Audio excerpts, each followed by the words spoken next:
All right, so today we got to talk more about fake news and more just pure garbage being put out by the mainstream media. And this is from Global. Now, to preface this, I believe they've put out at least one or two more polls on this question. They seem to be putting the same one out every second or third day to try to get a better result.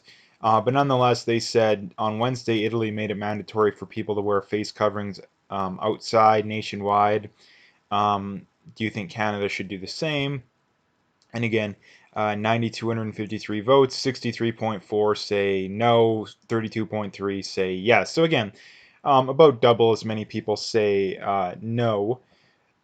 And the other ones that they did, the no number was higher. It seems like they're slowly getting that yes number higher and higher, which is why they're keeping this one up. But nonetheless, I was yesterday with Thanksgiving and whatnot, people were talking, and people were talking about people within my family were talking about how dangerous social media can be to people. And the entire time I was thinking, well, you do realize that watching the mainstream media is every bit as dangerous to one's mental health as social media is, like every bit, for the simple reason that this whole what virus, I think, has been one of the largest psychological experiments in a long time, for the simple reason that the government and the authorities and the who's who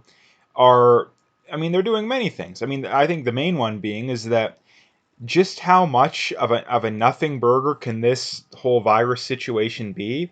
But on the flip side, just to what extent can we convince the general public that this is doomsday, right? Like, it's clearly a complete nothing burger. We should only be a little bit more concerned with it than we are the flu, and no one's concerned about the flu. So it should be an afterthought for the vast majority of people. Like, unless you're over, I mean, even if you're over 70, I mean, look at Trump. I mean, the guy's overweight. He's not overly healthy, but he was still relatively okay. You have Chris Christie, who's overweight, and I don't think he's in his 70s. I think he's probably, what, 60s maybe? He was fine again. So this idea that we should be, all worried about this, it's complete bunk. Like, it's complete bunk. Like, and here's the thing.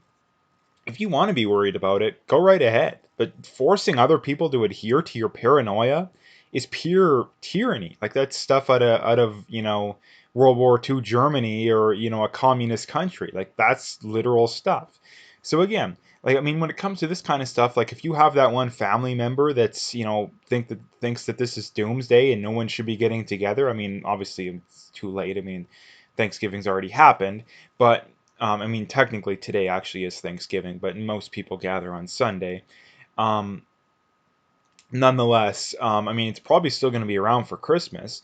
So here's the thing: like, if you have that one family member that's all paranoid, be like, fine. If you want to be paranoid, you can stay, on your own, and let the rest of us do what we want. Like, it's not like anybody's even expecting to do anything too far out of the question, too. Like, it's just pure and utter insanity. So yeah, I mean, I just wanted to bring this up because, again, I think that the mainstream media and the government right now, they're basically doing an experiment, like I say, to just how much of a like, on one hand, just how much of a nothing burger can this whole situation be, but on the flip side, just how far can we go in the opposite direction and still have the public not question us? Like, that's what they're doing.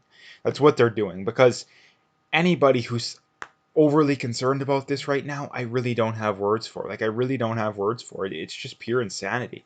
And again, speaking of that, the WHO came out a couple days ago. Actually, this article was printed yesterday, but I think it was a couple days ago. It doesn't really matter. Nonetheless, out of the New York Post, WHO warns against lockdowns due to economic damage. And again, this is something I've been saying for going back into April and especially May and June. Like, and I think this is just an attempt at the WHO to restore at least some credibility, because any government agency or any government still giving these people money, it's absolute insanity. Like, it's absolute insanity. They have been wrong this entire time. They, going back into January, right? Like, they just took China's word for it when they were lying. They wanted everybody to lock down when the evidence was not there, at the very least was shady to begin with, and incredibly there was no evidence the lockdowns work going past May. Like early May, there was no reason we shouldn't have been open, even sooner in a lot of areas, especially the more rural areas. Like, to be perfectly honest, the rural areas never should have shut down. Like, if you live in a rural area, especially one with very low cases, you literally shouldn't even have noticed a difference whatsoever in your day-to-day life unless you went into the cities. Like, you literally shouldn't have noticed a difference. But again, a lot of these small towns they still have restrictions. Like, it's just stupid. And here's the other thing too, like all the people that have gotten their content censored and have been banned for talking about this, like are they going to get their channels back, their pages back? Are they going to get uncensored? Well, no, they're not, right? They're not.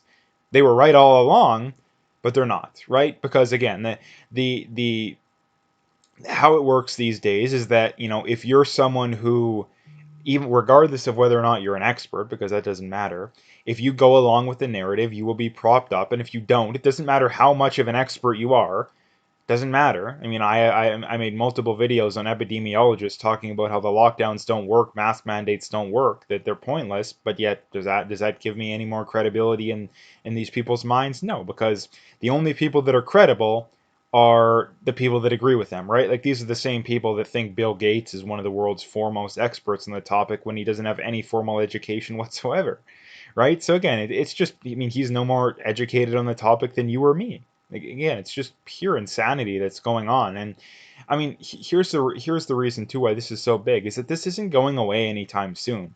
Like you talk to the average person, and they don't really come out and directly say it, but their line of thinking is always like, oh yeah, it'll pass before you know it. But no, like these measures are going to be in place at least till the spring. I mean, a lot of places have already extended them till next summer. And the easiest way to predict the future when it comes to these kind of things is the past. And the past has been the government has always overreacted, and most of the time in, to a massive scale. So again, like my guess is I would be very surprised if a lot of these restrictions are rescinded anytime. It's going to happen at least a year. I think it's going to be at least a year.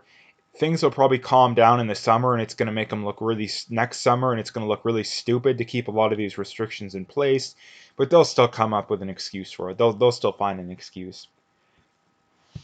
And again, this is from Zuby Music, and it's kind of a common thing. He says, people who call for harder lockdowns and harsher restrictions whilst complaining about rising unemployment and economic downturn are absolute scumbags. And again, if you ask me, scumbag is too nice of a term for these people. Like it's too nice. And for this, here's the other thing too. Like you had Joe Biden in a debate with Trump. On one hand, he was talking about, oh, Trump downplayed the virus, and we should have locked down way sooner, and we should have nationwide mask mandates, and all these draconian measures, like all these draconian measures. But yet, on the other hand, he's criticizing Trump for a weak economy right now. But this is what they do, and they know it's because their viewers are so stupid. Like their viewers are so stupid because they'll believe it. They'll believe it. Like these are the same people that like, oh, we need a UBI because unemployment's so bad right now and people can't afford things. But on the flip side, they call for every possible policy that's been proposed over the last 6 months that will increase unemployment and make every single economic policy that exists worse. They've supported. Like these people are so ignorant and stupid. It's not even funny how stupid these people are. Like it's not even funny. And again, the reason why it bothers me so much is that number one, it affects me a lot. Number two, even if it didn't, it's not even a selfish thing. It's the fact that all the people that are suffering right now, it's almost exclusively completely unjust. Like it's completely unjust. It would be one thing if the lockdowns actually would save a lot of lives, but they don't. It's complete bunk. And they'll point out the fact that it will save some lives, but yet they completely ignore the suicides, the people that aren't getting their health care done, that are missing cancer screenings. Not to mention the depression right now too. It's absolutely through the roof. Like what person right now is mentally as stable as they were like a year ago? Like the vast majority of people aren't. Like what person is more mentally stable right now than they are a year ago? I'd say probably 10%, maybe 20 tops. Again, like, and here's the thing, like the solution to this is so simple too. Like people act like this is like, I'm not gonna lie, a lot of these problems in society, the solution isn't always simple. Like it's not always simple. But when it comes to this, it's so easy. It is so easy. You get rid of the vast majority of these stupid bylaws and restrictions, the vast majority of them.